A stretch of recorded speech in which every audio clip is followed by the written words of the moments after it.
नमस्कार, मी प्रियांका पाटील। आपण पाहत आहात राष्ट्रीय लोकराज्य न्यूज, निर्भीड बातम्यांचे व्यासपीठ। आज आपण दिवसभरामध्ये घडणाऱ्या घडामोडींवर नजर टाकूया।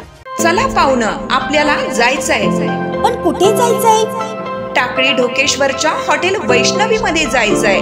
म्हणतात तिथे खूप छान जेवण मिळतं। चला तर मग जाऊया।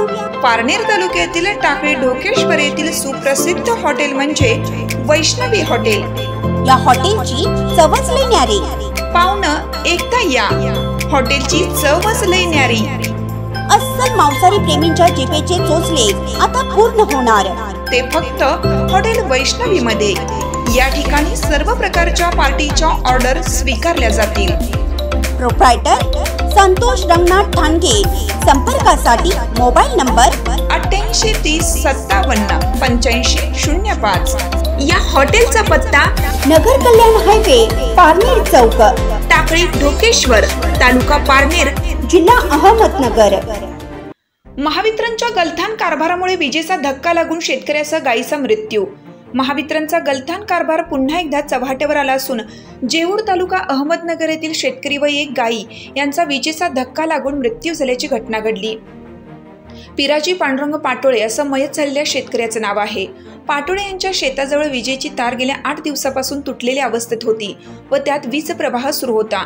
याबाबत महावितरणच्या अधिकाऱ्यांना कळवून देखील पण महावितरण अधिकारी आणि कर्मचारी यांनी याकडे दुर्लक्ष केलं व पाठ फिरवली।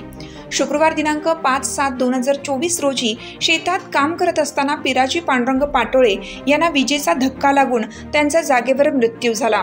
तसेच संजय पाटोळे यांच्या मालकीची असणारी गाय तिचा देखील विजेचा धक्का लागून मृत्यू झाला। सदर घटनेनंतर जेऊर येथील नागरिकांनी पिराजी पाटोळे यांच्यावर अंत्यसंस्कार हे जेऊर येथील महावितरण कार्यालयासमोर करण्याचा आक्रमक पवित्रा घेतला होता। सदर घटनेनंतर MIDC पोलीस स्टेशनचे पोलीस अधिकारी हजर झाले व घटनेचा पंचनामा करण्यात आला। मयत पिराजी पाटोळे हे जेऊर ग्रामपंचायतीचे 10 वर्ष सदस्य तसेच विविध कार्यकारी सेवा सोसायटीचे 5 वर्ष सदस्य होते। त्यांच्या अशा दुर्दैवी मृत्यूमुळे हळहळ व्यक्त होत आहे।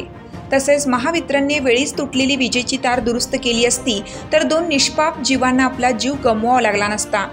यामुळे महावितरण विरोधात नागरिकांमध्ये असंतोष उफाळून आला आहे। राहुरी तालुका प्रतिनिधी प्रवीण गायकवाड।